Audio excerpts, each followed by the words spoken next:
Hey there, and welcome to Bold Badass Business, where we bring you badasses from all over the globe.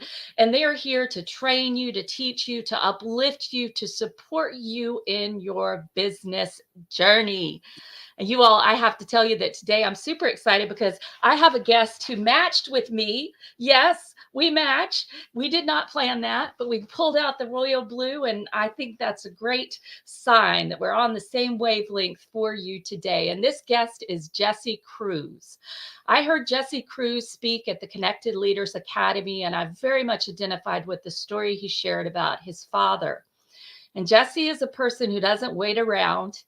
He doesn't wait for people to ask him to speak. He creates stages. And today he's going to talk with you and share with you how you can do that as well.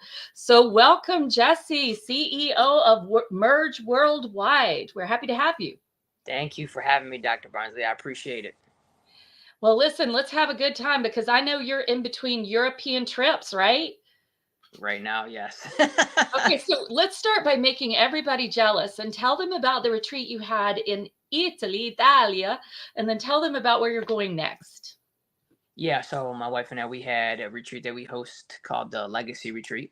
And we did that in southern Italy, which to me is the most beautiful part. It's the Amalfi Coast area.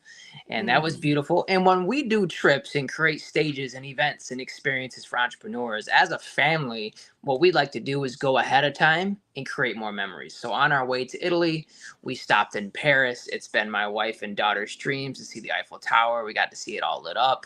And then we had the retreat in Italy. And then when we left, it was our 10-year anniversary. So another reason to celebrate. We jumped over to Greece for a few days. And then on our way home, we stopped in London for a day and then came back. So we love to travel all over the world as a family, but then also being able to pour into entrepreneurs. Beautiful. And I have to say, I'm super glad that you all got to go up on the. Did you go up or did you just look at it from afar? Well, yeah, we went, walked around, walked underneath, took a boat ride to look at. We didn't go up though, You but didn't it go was up. fine. With I got a story, Jesse. Do you know my daughter and I and a man we'd been talking to, just chatting with in the long line? We were the last people to go up to the top that day. Don't tell me God isn't good. Hey, that's awesome. Good for Because you. my daughter had, like your daughter, had wanted just forever. We've had Paris stuff everywhere, and I studied years ago in France, so for me it wasn't a big deal. But we've got even a hand soap thing that's the Eiffel Tower. Well, I love what you said about having your family, creating memories with your family, and then also doing the work with the entrepreneurs. And I think that's one of the joys of being in business that all of us have, especially when we create stages, right? If you're going to create stages, you can create them wherever you want. So, how about sharing with everybody here your first stage you created, Jesse? How about that? How about that? Oh, are you ready for this? I am ready. I'm sure it's a good story. So I knew that we were called into serving more people, and I realized I was like, if we could do an event, I think we could make more of an impact. Yeah. And so I was talking with a friend of mine. He was sharing ideas. We were bouncing them off each other, and I was like, I have a great idea. I went home. I said, Des, I got an amazing idea. She's like, what's that? Now, to put this full story into context, when I came to her with this idea, it was the middle of a pandemic. The world was shut down. I live in New York State where it was really shut Oh, down. yeah. And I said, I got the perfect idea for what we can do to grow our business. And she's like, what's that? I said, in-person events. And she looked at me like she wanted to smack me right in the head for my stupidity. Because what sane human being says, let's meet in person when you're not even allowed to? Other than myself, it was crazy. And she's like, Jesse, like the world is shut down. You're not even allowed to go anywhere. I said, well, true, but there's one place where we can still go. And she's like, where? I said, the restaurants are open because they serve food and people got to eat. We'll do an event right in a restaurant. And she's just like, I don't know where this is all coming from. You sound like you've done lost your mind. And I'm like, I think I have, but it's gonna be okay. We'll figure it out. And she's like, whatever. Like if that's what you feel called to do, then go for it. I'm Now like, okay. that's good support right there. I'm like, that's all I needed to hear. She's like, go for it. And I said, okay, cool. So I was like, I got to do something. So I was like, I should probably get a logo made, a flyer made, Mhm. like make this a legit thing.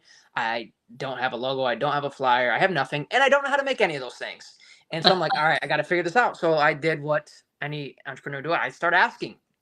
And I asked, of all people, I asked my daughters, Haley and Mariah, for the help. Haley is very artistic. I said, can you make me a logo? She said, yes. I looked at my daughter, Mariah. I said, can you make me a flyer? Two things I have no clue how to make, but I delegated to them and they did it just fine. And so we took the logo and the flyer and I was like, all right, this is perfect. I'm going to post this on social media. And I said, when I'm going to post it onto social media, my wife is like, so are you going to put this out to the world? I said, yeah, I'm going to put it out. And just so you know, when I post this, I'm going to charge money. And she was like, what do you mean you're going to charge money? You have no experience, no background. You're making this up as you go along and you're going to charge money? I was like, well, Why not? we got to be taken seriously. Yes, for sure. Like we I'm got to just be taken closing this seriously. door, Jesse, because my dogs are getting loud. This is something that happens every now and again from the home studio. Okay, we're just locking them out there. All right. Yeah. So I was like, yeah, I'm gonna charge money, and she's just like, oh my gosh, like what's wrong with you? And I said, just so you know, I'm gonna charge a lot of money. And when I said that, she wanted to go from smacking me to strangling me because she's like, what do you mean you're gonna charge a lot of money? This you've never done this before. And I was like, I know, but I just feel like this is a great opportunity. She said, well, how much? And true story, this is the amount that I told her, and this is exactly what we charged for our very first event in I 2021. can't wait to hear this. What did you charge, Jesse? Because to me this was a lot of money. So Yes. I said we're gonna do $10.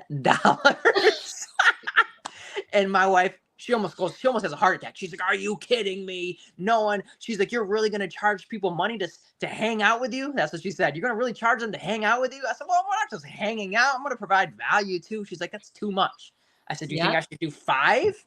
She's like, I think you should do free. I was like, we got to be taken serious. I was like, maybe 5. She's like, 5, we should do 5. I said, no, I'm going to do 10. She's like, people are going to think you're a scam artist and they're just going to think you're robbing them. I said, well, I'm going to do 10. So I put the flyer out. I don't know what's going to happen. I'm taking a huge leap of faith. We're in the middle of a pandemic. I have no Yeah. background in running events at all. Never even been to one at that time in my Yes. life. Literally been to 0. And so I put it out. People start commenting. I get on the phone and like this guy's asking me, hey, tell me about your Yep. event. I'm telling him about it. And he's like, oh, that sounds cool. Right. So it's in the middle of a restaurant. And I tell him it's like 2 hours long. It's really brief. And he's like, well, how much is it? And when he said that, I remember my stomach was turning in knots because I was like, I cannot believe I'm going to have to tell this dude how expensive this event is. Because to me, $10 was a lot of money at that time because I was dead broke. So Mm. 10 might as well have been like 10,000 at the time. And I was like, I Yeah. can't believe I'm going to say this. I was like, it's $10. And I like cringe. And then the phone goes silent. And I'm like, oh my gosh, this dude just hung up on me. He like literally thought I'm a con artist. And I was like, oh my gosh, she was right. I shouldn't have said $10. I should have done it for free. And then he speaks up finally. It feels like an eternity. It was probably 2 seconds, but it felt like an eternity because it went dead silent. And he goes, oh, that's it? That's it. Okay, yeah, how do I pay you? And I was like, dang, I should have charged 20. First thought it came to mind. So Yeah. he showed up. It was me, my wife, and it was 6 other people around a dinner table talking business. And that was the first stage we created. And then my wife, when we were done, she still didn't believe that I charged the $10 because she was hoping that I went back and made it free. And she's like, so did you actually end up charging all these people? And I said, yeah. And she's like, well, how much did you end up charging? It's like, how much money did we make? And I was like, well, we made $60 in 2 hours. And she's like, oh, okay. And I said, you know what this means, don't you? She's like, what's that? I said, we're gonna be rich. Because we made $30 an hour. I was making it like $15 at my job. So I Oh my essentially land. doubled my money. And I Yeah. was just like, we might as well be millionaires at that time. And so we have a good laugh about it. So that was the very first stage that I created in the middle of a pandemic, charging $10, not knowing how it was going to turn out, and been doing events ever since. I love it. Okay, so everybody listening, I'm going to share a little story too, because I want y'all listening to hear this. All right.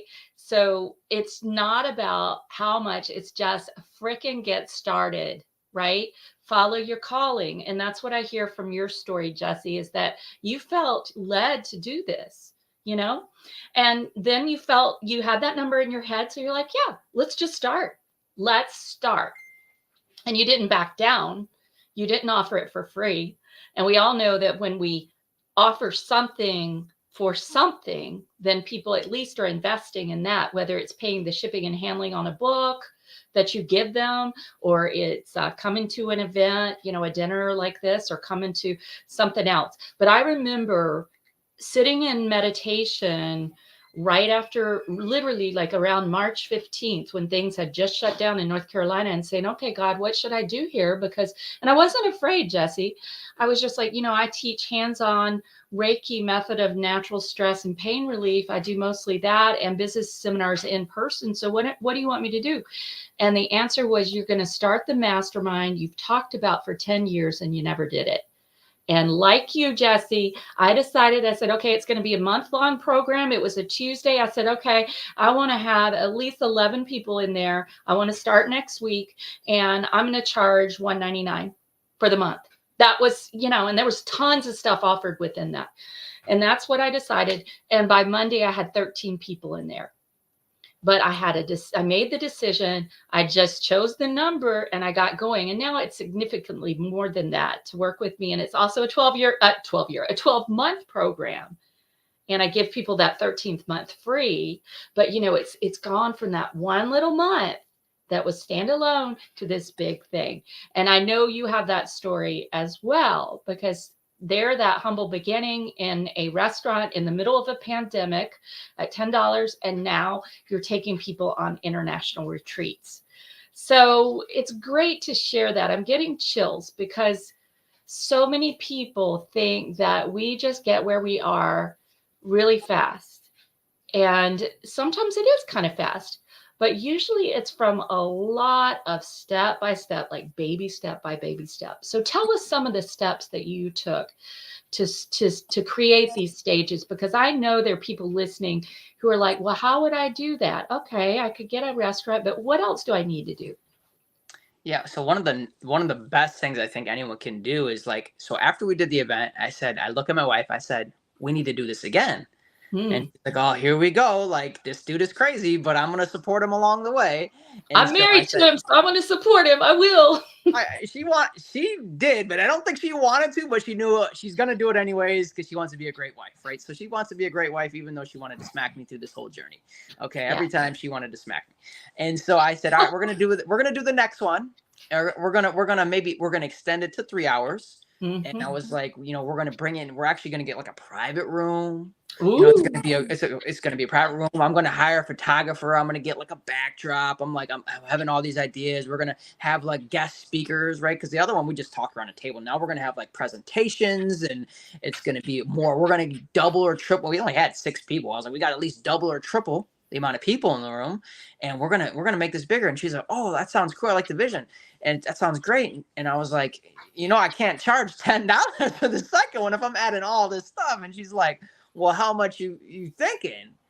And the number I said, I think it scared me more than the $10 one, because this event was in August Hmm. and the next one was in October. So you're talking 60 days. It hasn't been very long to the next one. And I went up to like $100. So I 10x'd my price in Yeah. 2 months. And my wife, she's had enough. She's like, this is getting out of control. You're 10xing the price. I said, it's not just going up in price. I'm adding so much more value. The amount of things that I've learned in these 60 days. I'm investing in myself and coaching and courses and programs in between these events, and the amount of value we're going to provide now is going to be so much better. And so when we upped it to like $100, yeah, I was nervous. I was having a nervous breakdown, but we got like triple the amount of people in the room at 10x the price. And no one felt like they were overcharged, right? No one didn't feel like they overpaid because the value of what we added into the event. So I think that when you're evolving and growing, not just in events, but in businesses, how can you serve and show up at a greater level than the last time and make people feel like Mhm. this was an amazing experience that they want to come back for more? And just knowing that what you have is valuable. I think this is so important. One of the first things I do with my clients, Jesse, you'll love this, is we look at what the value they're providing, and we usually raise their rates. And we add in something like maybe we add into their coaching program a VIP day or a 3-on-1 retreat or different things that will raise the value for the people they're talking to. And guess what? Then they get it. But we have to stand in our value. And I think that it's hard. I know it was hard for me when it's been next month, 24 years in business. And at the very beginning, I charged so little for my coaching, right? Because I was coming out of academia and I didn't make a lot of money as an educator. And I really had to work on seeing my value. So I want to say to everyone, I want you to listen to this story that Jesse's giving us and that I'm giving you too, just backing it up. Two entrepreneurs here who have really, we've raised the value we provide, and we've raised our internal locus of value. And when you do that, you don't have a problem saying, this is 3,997, or this is 15,000, or this is whatever it is, but we have to sit with ourselves and sit with scarcity consciousness, right, Jesse? Absolutely. Gosh, that scarcity consciousness, this is the thing, it's the Father's goodwill to give you the kingdom. It's not the Father's goodwill to give you like breadcrumbs, the Amen. whole thing is that but we have to be willing to step up and stand up and say, hey, I'm worth this. I certainly inherited some scarcity. My father was in and out of work. He couldn't keep a job. And I know you did too from your story. You want to tell everybody a little bit of your story and where you came from? And because it makes it so much powerful where you are now. Yeah, so my background is I was in the military, and then from there I transitioned to doing youth work. So I was doing youth work for 13 years because I had a strong heart to help the children and help Yeah. teens and be an advocate for them. And so I think one of the greatest things I've been able to do it was to help the young people. And I had a really great experience with that. And I think that actually helped to prepare me for business because it taught me Mhm. patience, it taught me consistency and discipline. I'm Yeah. also learning to enjoy myself along the way. Because I think a lot of times entrepreneurs they get burnt out and they get stressed out because they forgot to have fun and enjoy the journey because they're Yeah. so focused on the milestone that they forget to enjoy the journey along the way. I love that. And you were also a leader. You were developing your leadership skills even more working with the youth. Because they were definitely looking to you, and watching you to see what you did. So I love that. I love that you came from that background. And, I think it's interesting how people come into entrepreneurial ventures, so many of us come through education, or maybe we've done some kind of ministry or we've done nonprofit work. Yeah, I've worked with a lot of people who worked in nonprofits, and there is a big scarcity mentality there in terms of money, like somehow we shouldn't have money. But when we have money, we can give more. Hey, we have Emilio here. Welcome. He says, our beloved veteran, Jesse Cruz. Yes. And Jesse was just sharing where he's come from and working with the teenagers and so forth before you came into creating your own stages. So let me ask you this, Jesse. What are some of your favorite parts about creating a stage? What is it that just when you think about, ooh, I'm going to create a stage over in Italy, or I'm going to create a stage in Iceland, or I'm going to create a stage at the restaurant next door, what gets you excited about it? Yeah, great question. And huge shout out to Emilio. Thank you for tuning in, my man. Appreciate you. One of my favorite things about being able to create a stage is also the creativity of what goes into that entire process. I can sit down around our dinner table, look at my daughters in the eye, and say, where do you want to go in the world? And they can tell me a place, and I'll say, we can create a stage there. And they think I'm crazy. In the beginning, they thought I was insane. But once they've been able to go to retreats in Italy multiple times, now going to a retreat in Iceland, now I've Mhm. expanded their horizon. Like, really, anything is possible if you really commit to completing the task. You can essentially do more than you could ever imagine. And so for me, it's the great benefit and reward of showing that to my family is being able to like, all right, we want to go on our dream vacation and serve people at the highest level. I think a lot of times people think they have to pick one or the other. Either go on a great vacation or we grow the business. And I just believe, why don't we just do them together? And Yeah. that's been a great thing to show my family. And I'm all about the tax write-offs, and I spoke to your tribe about multiplying your profits. I'm like, look. So yes, absolutely. When I was going to take my daughter's now 17, but she'd always, like I told you, wanted to go to Paris like your daughter. And last summer we took off for over a month, and it all began with a seminar in Paris, a one-day seminar. That's how the whole thing, and it became over a month of travel with a little work here and there, like maybe 2 days, 3 days. And the rest of it was just us enjoying that mama-daughter time. So important because we'll never get that time back. And we can make the ripple in our family go out to others, which is so beautiful. So Jesse, I love that showing that, demonstrating that to your family and especially to your girls is really important to you, and demonstrating it to other entrepreneurs, and then knowing that there's going to be an audience who needs you. Because truth being, we are spoiled in the United States with the personal and professional development that we have. Mm-hmm. We're spoiled. When I traveled a lot in Peru, because my ex-husband is Peruvian and my daughter's half Peruvian, half domestic short hair like me. And which y'all can laugh. That's a joke, but it's true. I'm a domestic short hair. I'm a mixture of a lot of things. But in Peru, I would start talking about stuff and people would be like, we need that here. And I ended up, every time I went to Peru, I ended up working part of the time because people were like, we need that. We need that seminar. We need this. We need these prosperity concepts. We need this Reiki. We need this. And I realized then what a privilege we have here in the United States, really, compared to other countries in our being steeped in this kind of development. I mean, it's there. Now, of course, now on Zoom, we can all get it. So let me ask you this, Jesse. I know you do events on Zoom as well, right? Yeah, so I mean, most of our events are done in person, but then we have our online community, the paid speaker partnership community that we have. And then I run workshops consistently. Sometimes I'll do some trainings live right on Facebook, or I just had a workshop last night. So I try to do those once a month to continue to pour in and provide value to speakers and entrepreneurs all over the world.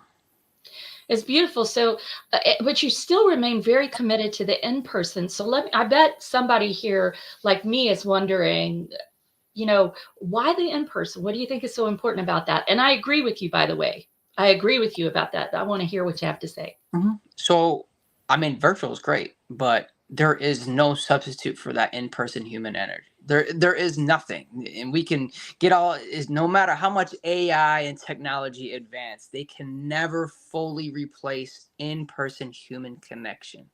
And so we love and thrive that. And I think that the world needs more connection in person than ever before, because we're all connected virtually, but so many people are not connected personally and physically in the same room.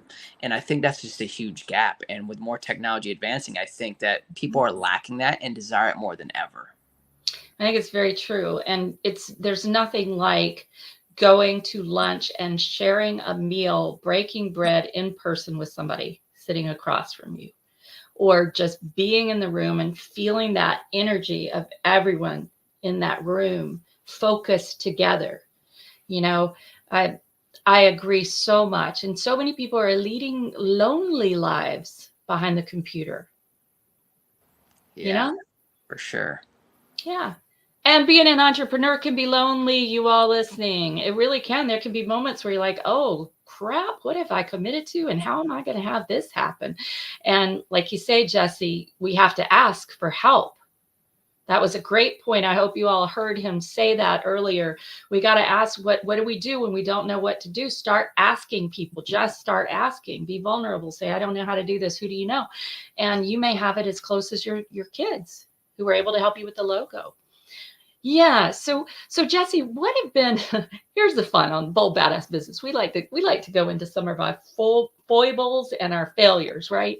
Because people have a very mythic conception of entrepreneurship. People who've never been in business for themselves think it's, I'm going to have so much freedom. I'm going to have this, I'm going to have that. Well, yes, you are. And you're going to work your tail off too. There's going to be both elements of that.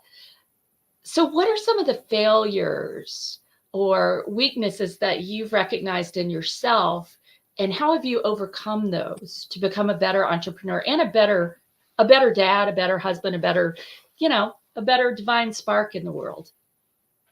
I think one of the key things in entrepreneurship that was really hard for me, like I would ask for help from time to time, but I would try to do it as little as possible because Mm. I wanted to make sure I did everything, right? So I Mhm. took that employee mindset where I have to do every single thing and not learning automation, not Mm. learning delegation. And it's always going to be a battle because I think Yeah. as entrepreneurs, we have this pride in this is our baby and no one can do it as good as we can, right? And we believe that, and we fail to realize there's other people that are gifted in other areas where we're weak and we're not willing to accept it. So it's like this pride thing and ego, like I got to swallow my pride.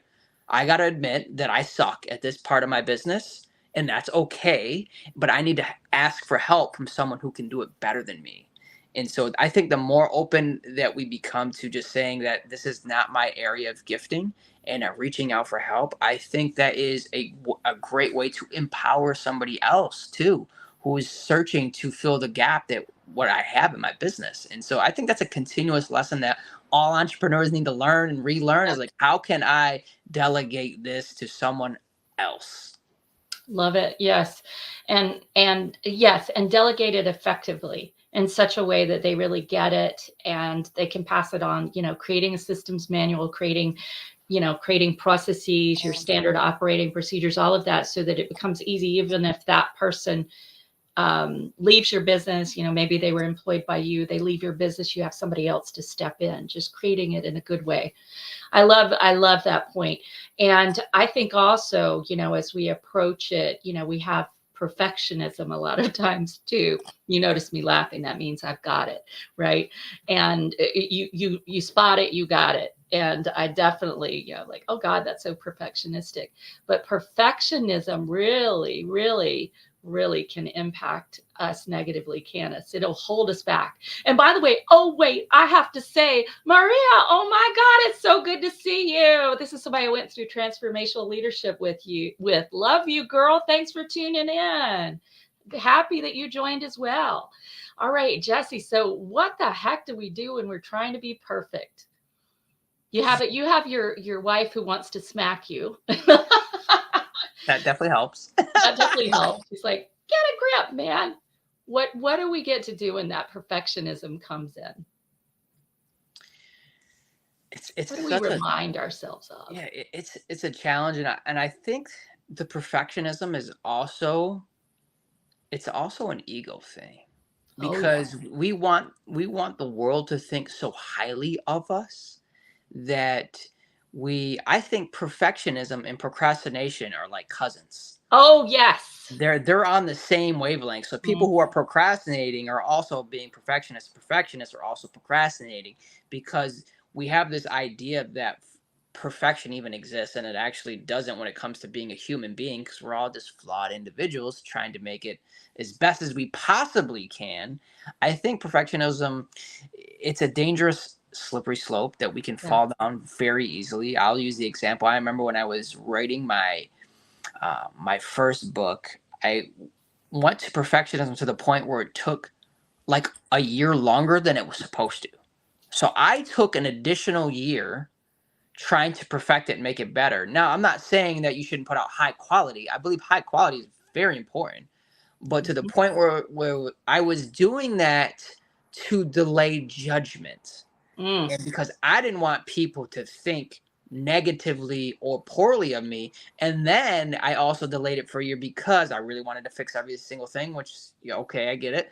But I Yes. also wasn't sure I would know how to handle the success that potentially came with that project, right? So Right. what if this blows up and I'm successful? Well, like I don't feel worthy and deserving of it. Let me self-sabotage right now and make sure that Yeah. I don't put it out so I can maybe avoid this potential success. So I think Let me perfectionism hide. does both.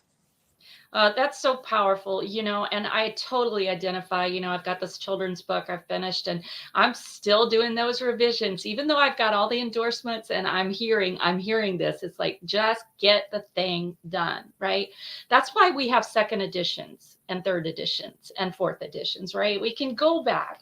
But the thing is, you all, what are we all sitting on? I want everyone listening to think about this. What are you sitting on that somebody needs? Somebody needs that right now. Somebody needs the information or the words that you have or the experience that you have right now. And you're sitting on a stuffed suitcase in the middle of a busy airport and saying, well, I wonder if I have what I need for my trip. Yes, open the frickin' suitcase and pull it out. You know? When you said perfectionism and how did you put it? Perfectionism and Procrastination. procrastination are kind of bedfellows. Well, I really think that personally that procrastination or perfectionism is a form of procrastination. It really is, because we will never do the thing if it has to be perfect. And like you say, it's self-sabotage at its best, isn't it? Definitely. So you all here, I want you to think, and I want you to put into the chat something that you've been wanting to be perfect about, all right? And could we lay that to rest today during this episode? Could you give it up, right? And maybe you're just expecting people to call you to come speak on their stage. By the way, Jesse, I can think of on one hand in 24, almost 23 and 11 months of business, 23 years, 11 months, I can think on one hand of the time somebody has called me out of the blue and asked me to speak. I'm serious. Most of the time it has been me responding to something or me giving them a call. And then they were like, oh yeah, I was thinking of you, or someone else connecting us. It doesn't just come to us. And waiting and thinking, oh, I've got to have this perfect scenario where someone comes and asks us. That's a dead end, folks. That's why Jesse's providing you with the way out. And the way out is you think, what do I want to provide? Where do I want to provide it?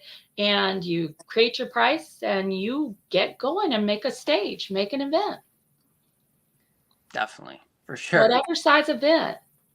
What would you say for a beginner? Where should they start, Jesse? Should they start like you did with a smaller event, and just say, hey, I'm going to get 8 or 10 or 12 people around the table?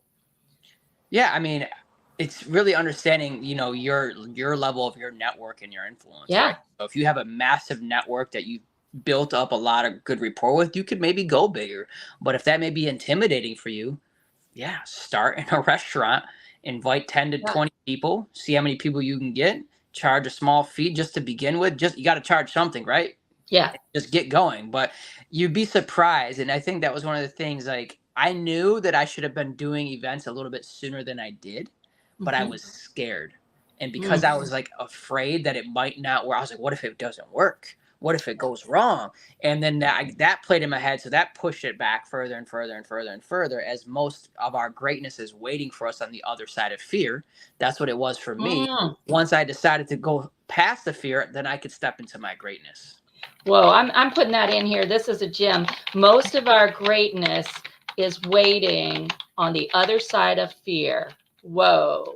Those are some genius words right there. Wow. Think about it. So true. And we wouldn't have the fear unless we deeply cared about whatever is at stake. Definitely. Fear tells us there's something big at stake. It's not just some little thing that we're trying to do. It's something big that we really care about. I love that. Most of our greatness is waiting on the other side of fear. I just put that into the chat for everybody. So do you all listening, do you really hear what Jesse's laying down? He's saying, just start, right? Just decide a venue, make it easy. Make it a place where the restaurant is going to they have a private room, and as long as everybody buys lunch, they'll give you the room. Jesse, by the way, that's one of the ways I did one of my first joint venture in-person events was just like that. And we filled that room. We couldn't put another chair in there. It was me and a colleague of mine, Joe Navarra, and that place was packed. It filled, there were like 50 seats and we got maybe 2 extras in, and that was it. And we did our event.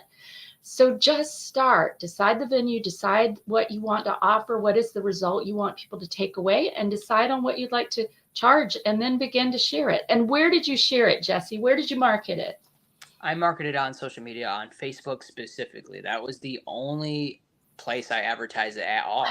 So we basically built all of that just came from Facebook posts, right? Wow. It, And they weren't paid, right? all organic. Cost Awesome. $0 for all Heck of it. yes. I have people are like, should I do Facebook ads? Yes, if you have a multi-million dollar business, yes, sure, you could, possibly. But no, Facebook is the social media of connection, and people are following you. So give them a way to engage. So what kind of posts, do you remember some of the posts, the kind of posts you did that got people really engaged? Were they questions? Were they funny? Were they contests? I mean, so it's definitely evolved, right? So like when I was first posting this, I wasn't fully sure what I was doing, but I just knew that Yeah. I had to do it, right? So Yeah. I think awareness is key, right? So I Mhm. had to make my audience aware that I had an offer. And so I would literally post a flyer and like ask a question like who's in or who wants more information or DM me to connect and learn more. Simple things like that with the flyer attached. And people were I was getting engagement. Every time I got a like or a comment or a DM, I was mind blown. I was like, I can't believe people are going to pay me $10. This is crazy. Like I was just so mind blown the whole time. But I think the biggest thing is like it just takes courage. And I think once a person takes one act of courage, the next step of courage becomes more easy because now you're building in muscle memory. You're building in the repetition and the courage continues to expand and expand. So when I took that first action of that first event for $10, that built the foundation for the $100 event and then the $1,000 event and the 2 and the 3 and so on and so on. But I had to start somewhere. And once you do the first one, it builds courage. And I think we're all just one courageous act away from a completely different life. That's a beautiful way to put it. We're all one courageous act away from an even better life, or an even bigger impact, or your dream life, however you want to put it. When you said you just posted and then you noticed when people were liking or they were commenting and you were excited. Well, everybody listening, let me add to that and say that when somebody likes it or loves it or comments, you reach out to them directly and personally and say, hey, thank you so much for giving me a heart. And are you coming to the event? This is one of the ways I filled my webinars, Jesse, is just with personal touch, personal touch. And so look at who's liking and sharing and commenting and get up with them personally, directly through Messenger, even with audio messages. I love audio messages. But there's nothing better than hearing somebody's voice saying, hey, Jesse, thank you so much for coming on the show. I loved what you said about courage and blah, blah, blah. There's nothing can beat that. So Right. use these tools, you all. Use these tools. And I love that Facebook was the way you filled your first event. It was the way I filled my first month-long mastermind, Jesse. Only Facebook. That was it. And some phone calls, direct phone calls to people I loved. I'm like, you need to come to this. You have to be part of it. And they're like, really? And I said, yeah, come on. Okay. But that was because there was a big trust relationship. Mm-hmm. And they'd used me for other stuff. They've been in other stuff that I'd done. But, we've lost in business so much of the personal touch. And that, I believe, is what brings us loyal referral partners, loyal customers, a loyal tribe, really, for life. What do you think? Yeah, that personal touch is going to be key. When you're working with people, it's like building a relationship on, they know you, they like you, they trust you. And then I think you can sustain a business with enough what I call relationship capital, which means Mhm. you're making continuous deposits into the relationship over the course of time. And then you Yeah. will see the fruits of that labor as your business continues to expand and grow. But it always comes down to having the right relationships. And Jesse, I will share something because we share everything on here. But remember, there was a point where you and I, when we were going to work together and I was going to come on your show and I was asking you to send out something or whatever. And I think you were annoyed. That was my feeling. Anyway, you sent me something. You're like, do I have to send this blah, blah, or something? And I just picked up the phone, or not the phone, the Facebook Messenger, and called you so we could talk face to face. Because I knew if we talked face to face, it wouldn't be an issue. But if we'd sent this stuff back and forth through Facebook, there's all this room to misinterpret, So I would say to everyone, do the face to face with people when you feel like there's some miscommunication or you feel whatever's going on. Just do the face to face. Don't send stuff through email. Don't just send written messages. Talk with that person, because so often it's just that one of us is really busy or stressed, or somebody doesn't know how to do something, or you don't know how to do it, or maybe you're, whatever it is. Anyway, I was glad because I didn't want us not to work together. Do you remember that? Yeah. We got it all figured out, because I think that, figured out. yeah, one conversation away from, solving certain challenges in most relationships. Yeah. And we could have just both said, we could have. But the point being that we talked about what we were creating, and it didn't take long. It was just a couple of minutes, but our vision was on the same page, just like we have on the same blue today.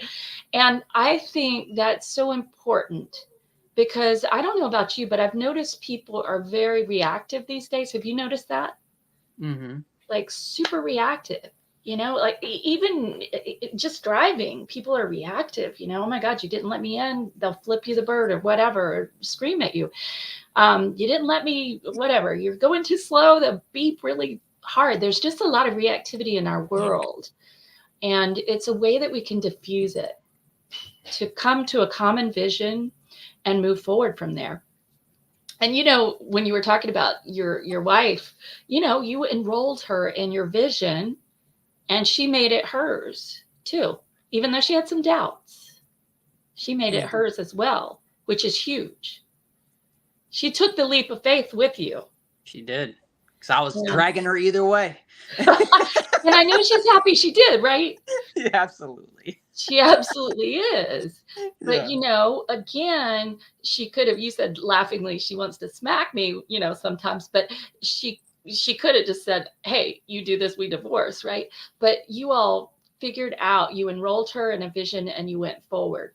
So I think another thing that's important that's coming to light in this interview today, before we wrap up, is that, be sure to share your vision, right? Why you're doing something, why you're creating it. And not just the personal, as you said, Jesse, you wanted your daughters to see that wherever they could go, wherever they wanted to go in the world, they could go. They could make it happen. They could have a stage there, and they could have a great vacation. And you wanted to bring knowledge, and you wanted to bring great people together. Sharing our vision really brings other people on board with us to support us. And we all need that. Yes, we do. So that being said, I know you have something exciting to give everybody. And those of you who are new to Bold Badass Business, woo, we have the freebie vault. It's so exciting. And the freebie vault is filled with thousands and thousands of dollars of gifts. And in fact, Jesse is giving us a gift that is worth $997. Did you all hear that? $997 value to this gift. There are so many gifts from all the folks who have been on Bold Badass Business, and you can find them here. Get your pen and write this down. bit.ly/free from Dr. B. I just made it rhyme to make it easy. So again, it's bit.ly/free from Dr. B, which is DRB. Just opt in there and you'll be able to look at all the different gifts and grab the ones that appeal to you. And Jesse is giving away something phenomenal. So Jesse, would you share with them what it is and why they want to grab it? Yeah, so I have my online course called Speed to Succeed, and it's literally set up to help entrepreneurs before they take the stage, all the necessary steps they'll need to take to deliver a powerful message. And then the middle of that course is all the things to do on a stage to really move your audience, and then things to do after the stage to do that right follow-up and make sure your impact keeps lasting on it past your speech. Beautiful. And that, again, you all will be in the freebie vault at bit.ly/free from Dr. B. Just look for Jesse's gift there. Well, Jesse, you've given us a lot to think about. Is there one more thing you'd like to leave with people to help them stop their weight, WAIT problem? Absolutely. It would be to understand that I think one of the biggest challenges people face is they don't believe that their story is important enough, right? Or it matters, but understand that you're the only person in human history with your exact story. Therefore, your story stands out. You are a unicorn with a story, and you're so unique and so special. And once people realize that they have the only story in human existence, it should give you more courage than ever, because you are going to stand out once you have the courage to create that stage and to share that story to make a difference for the masses. And everyone who has been standing where you were before, now you're at this place in your journey. But all those people who were where you were before are just waiting for your story. They're just waiting. They don't even know they're waiting. And so your weight problem becomes their weight problem. So I would say to everybody, get going. Just start. And if you're just tuning in now, go back and start at the beginning of this episode so you can hear the amazing story of how Jesse started his first event and charged $10. $10. And now, what's the most you charge for an event? Let's just hear it. Yeah, so some of our events now are $3,000. Yep, there you go. And that's not including all your airfare, etc., right? That's Correct. just the event itself. So if you put the airfare, you put all the meals, you put everything on there, we're talking 10K easily. So you all, I want you to hear, it doesn't just start. Like, you don't just start at 10K necessarily. Though I am going to have an interview about why you need to start with your high ticket offer first. That's coming up, you all, on Bold Badass Business, actually. But, just find a way to do it now. So all of you are bold badasses, or you wouldn't be here today with us, with Jesse and with me. And I just want to say to you that maybe you don't feel like a badass at the moment, but you just keep coming back, keep listening, and keep moving forward step by step. Because as Jesse said, your story makes you special, and you stand out because of your story. And someone, as Dr. B says, someone is waiting for your story right now. Thanks for tuning in. Thank you, Jesse, for being an awesome guest. And you all, I'll see you next week, 4:30 p.m. Eastern, 1:30 p.m. Pacific, right here. Bring your friends and comment, because when you comment, you get a shout out. Take care, everybody. See you next week.